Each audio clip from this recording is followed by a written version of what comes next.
Helo a chroeso i Uned 10 y cwrs Sylfaen. Yn Uned 10, dyn ni'n edrych eto ar y dyfodol, the future, y dyfodol. Dysgoch i'r dyfodol, wrth gwrs, yn y cwrs mynediad. I will be helping, bydda i'n helpu. So, heddiw, dyn ni'n mynd i ddysgu shwt i ddweud dim I will be helping, ond I'll help. More of an immediate future. A meddyliwch, os ydych chi yn y tŷ ac mae'r ffôn yn canu, ydych chi'n dweud yn Saesneg, I will be answering, neu I'll answer? Well, I'll answer, wrth gwrs. Os ydych chi yn y tŷ ac mae rhywun yn cnocio ar y drws, ydych chi'n dweud I'll be going, neu I'll go? I'll go. Os ydych chi yn y dafarn a ydych chi eisiau prynu rownd, ydych chi'n dweud I'll be paying neu I'll pay. Well, I'll pay.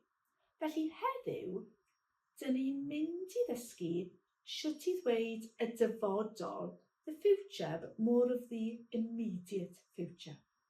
Yeah, so I will be yw bydda i. Dyn ni'n mynd i ddysgu gwneud yn y dyfodol. Gwneud. I will be doing, I will be making, bydda i'n gwneud. Bydda. I'll do, neu I'll make, gwnafu. Gwnafu. Gwnafu. Gwnafu. A chi? Gwnafu. Gwrandewch. Gwnafu'r coffi. I'll make the coffee. Gwnafu'r coffi. A chi? Te. Gwnafu'r te. Tost. Gwnafu'r tost. Gwely. Gwnafu'r gwely. I'll make the bed. Gwnafu'r gwely. Hefyd, dyn ni'n gallu defnyddio berfau, verbs. So, I will be helping, bydda i'n helpu. I'll help, gwnafu helpu. Gwnafu helpu. Gwnafu helpu. Gwnafu helpu. Gwnafu helpu. A chi? Gwnafu helpu.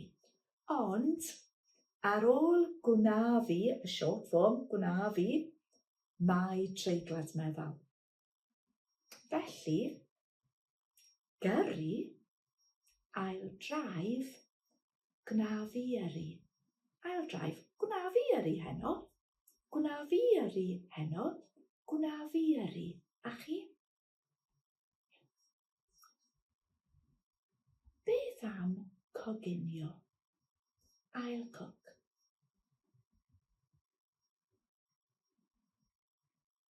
Gwnafu goginio. Talu.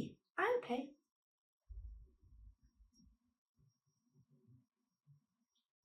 Gwnafu dalu. Yn y dosbarth. I'll read. Gwnafu ddarllen. Felly, bydda i'n darllen, I'll be reading. Gwnafu ddarllen, I'll read. Weithiau, maen nhw'n interchangeable.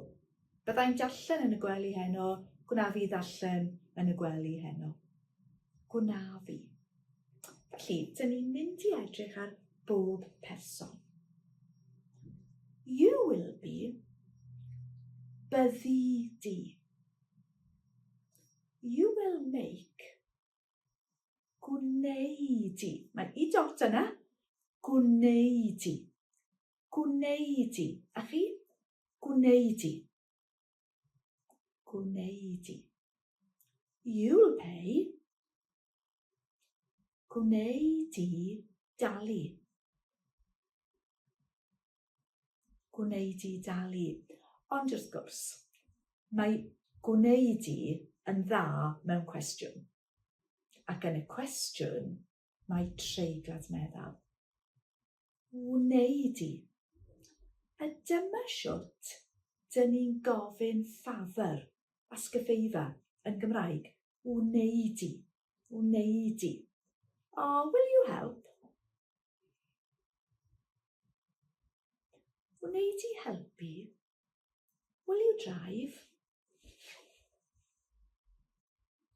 Wneud i yrru. Will you wash the dishes tonight?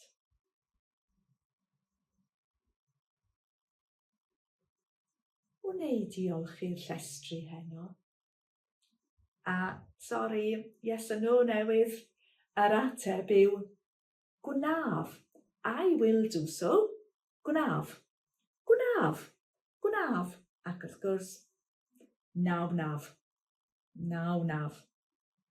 Dwi'n gofyn y cwestiwn, dych chi'n ateb. Wneud i helpu? Gwnaf. Wneud i yrru? Gwnaf. Wneud i dalu'r bil? Nawnaf. Wneud i olchi'r llestri? Gwnaf. Wneud i olchi'r dillad? Nawnaf. Wneud i goginio?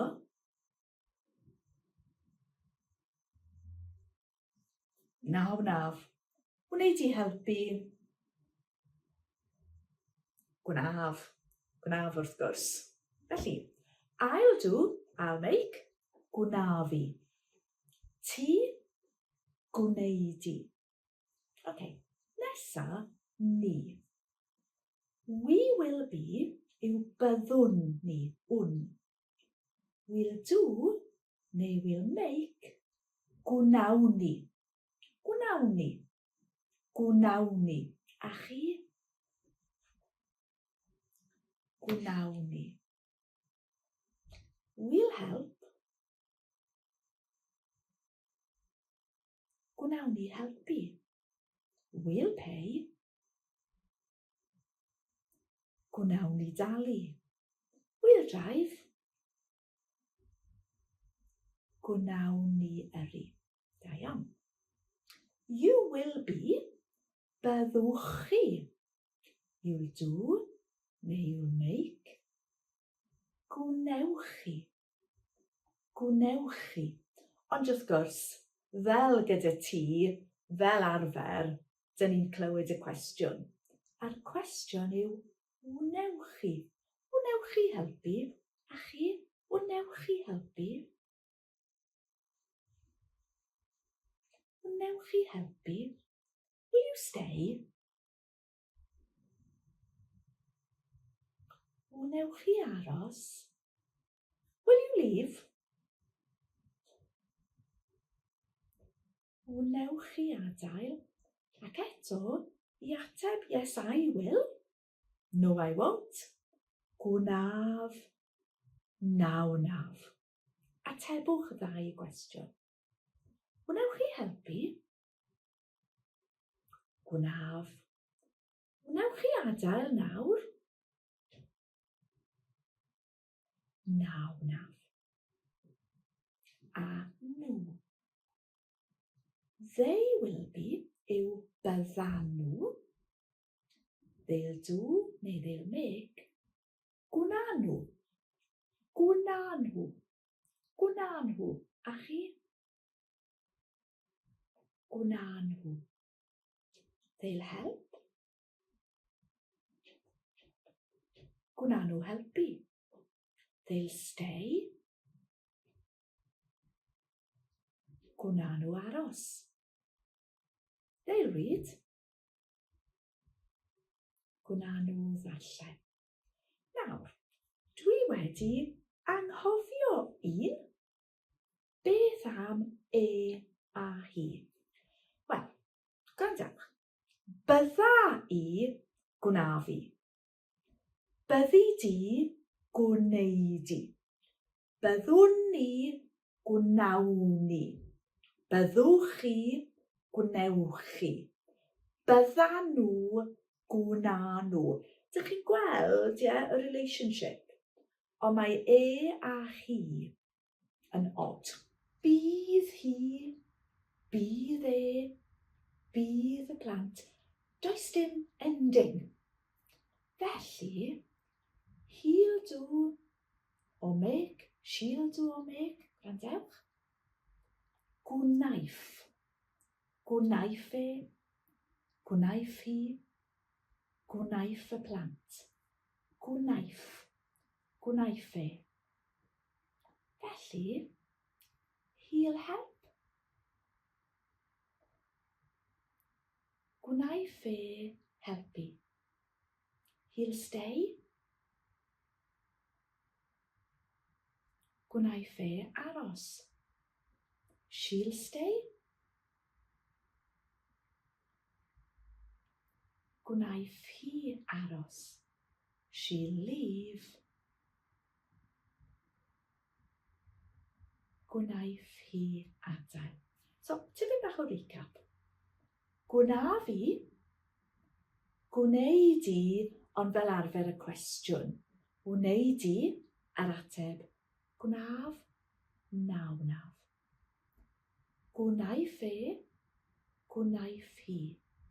Gwnawn ni, gwnewch chi, ond fel arfer y cwestiwn, wnewch chi. A gwna'n nhw. Un peth arall, y negyddol, iawn. Gwna fi helpu, wna fi ddim helpu, wna fi ddim helpu, wna fi ddim helpu. A chi? Wna fi ddim helpu. Dwi'n mynd i ddweud y positif, dych chi'n dweud y negyddol. Gwna fi aros.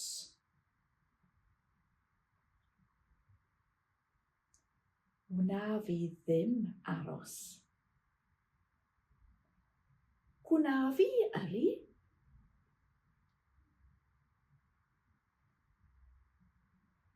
Wna fi ddim gyrru. Cofiwch, mae'r gair ddim yn blocio y treiglad meddal. Wna fi ddim gyrru. Gwna fi adael. Wna fi ddim gadael. Gwna fi dalu.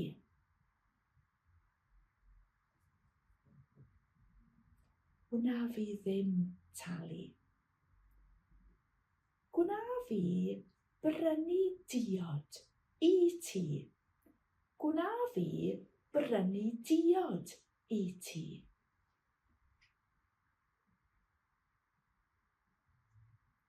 Wna fi ddim prynu diod i ti. A dyna ni. Uned 10. Ffordd arall o siarad yn y dyfodol.